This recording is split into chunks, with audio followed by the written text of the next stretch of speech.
I would like to remind you, Cancer, that Jupiter, the planet of luck, abundance, opportunities, and wisdom, is now in Gemini and has been in Gemini since June 2024, so for almost a year now. This is fantastic for Gemini people, but it is hard for you to make use of planets in Gemini. You cannot rely on them. You cannot plan using their strengths. In the case of Jupiter, while it is in Gemini, it cannot help you succeed in a spectacular way. It cannot give you obvious fame, success, or luck. It can support you spiritually, though. It can favor a private project, maybe a secret project, and this same Jupiter will enter your sign of Cancer next month.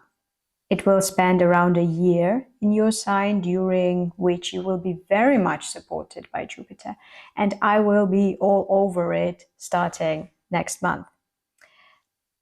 So this is great news ahead of you, but it hasn't happened yet.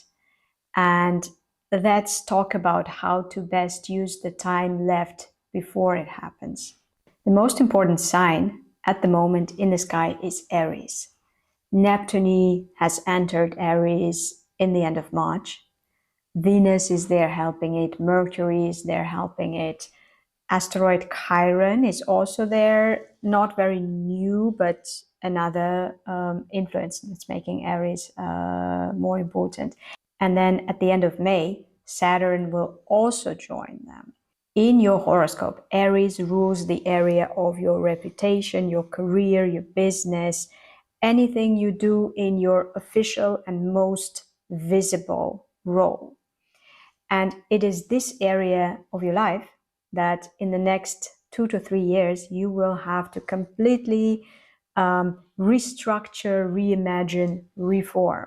This process may already have started with Neptune here. So you may already have some maybe vague idea of what you want this area of your life to be in some future. Venus will be working with Neptune in the first days of May, so it will try to make this idea even more attractive to you. So when it comes to career, social standing, business, reputation, status, dream big. Don't limit yourself, because limitation will arrive very soon when Saturn enters here. But first, let's start with a dream. So Neptune is great not just for dreaming, but for also dissolving the old dreams that are keeping you from producing the new ones. It's also good at dissolving the old limitations that were previously limiting you and that you have outgrown. If this is what is happening, allow Neptune to help you in this way, even if it means saying goodbye to some of the old dreams that you had. The project that you will have to work on once the Saturn enters Aries is big and laborious. And it is important that the dream that it will be based on is not outdated. So if you need to say goodbye to some old dreams and you feel sorry about that, feel whatever feelings you need to feel. You're a Cancer. This is your process and your strength as well. But do not fight the process. Allow Neptune to dissolve what needs to be dissolved. So yes, that one was about the long term, but you will also get some help on the short term scale as well. Help will come from Mars in Leo, that will be aspecting Venus in Aries in your official business area of your horoscope. And this aspect will be most active in roughly middle of May, but it will be active for more than 1 week. And you may already start feeling it. And it will be amazing for sales, basically, or for buying, purchasing something that will potentially increase your attractiveness as a professional, help you build your career, help you make a favorable impression in your most official role. Jupiter in Gemini will also be forming a friendly, harmonious aspect with the asteroid Chiron in Aries, again in your area of status, business, reputation. This aspect will also be active for most of the May, but mostly the middle of May. But this effect on you specifically is less straightforward. It can help you with a project that you still keep secret, yes. It may help you with getting rid of some old limitations and feel relief. So yes, it's good for letting go of some rigidity that is stalling your potential and your potential growth. Now, importantly, at the end of May, on the 25th of May, the demanding, heavy planet Saturn will also enter Aries and will start demanding things from you. It is under the leadership of Saturn that you will have to restructure, reimagine, rework your profession, status, career, business.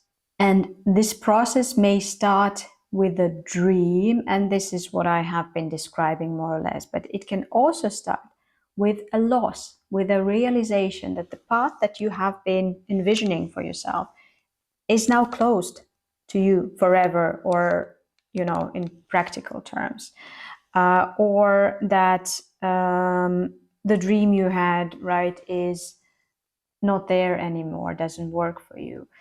The important thing here is not how this restructuring starts, with a dream or with the loss of a dream or the possibilities. The important thing is how inspiring the new idea that you come up with will be, how much it will inspire you, but also people who you need to inspire in your official role. And the other important thing, very important, maybe more important even, is how much actual work you will invest into this project within the next 3 years. Now, Mercury will leave Aries for Taurus on the 10th of May, and it will stay in Taurus until the 26th. And from there, it will be helping you network, but also formulate an idea of your personal future, not just your professional future, but how you imagine the desirable future for you, for your life in general. You may want to write it down, not necessarily. I will definitely try to do that. There will also be a full moon in Scorpio on the 12th of May. This is a tense one, but in your case, the tension may actually be creative. It may happen that you will experience some frustration, and that this frustration will motivate you to think about something better. And this full moon may also bring your attention to how things are doing in your romantic life or with your children. The sign of Gemini will become very active at the end of May as well. And like I said, Jupiter is already in Gemini, which is helping you develop spiritually and develop your faith. But this is very general. So on the 26th, Mercury will also enter Gemini and will strengthen your intuition. Then on the 27th of May, there will be a new moon in Gemini that is really well supported. Now, it may happen that it will not be very important for you. That's a possibility. Gemini, not the most important sign for you. But ideally, you will use the energy of this new moon to either invest in your faith. Doesn't have to be religious, can be secular, some like personal philosophy, or begin to end something, because in your chart, in your horoscope, Gemini also rules endings. If you are not in the end of May ready to say goodbye to anything, or it doesn't look like you need to say goodbye to anything, You may also use this new moon to invest into a new project, but it has to be something that is either secret or very personal, serving just you, not useful for anything else. Some like private joy, a very private creative project or private entertainment.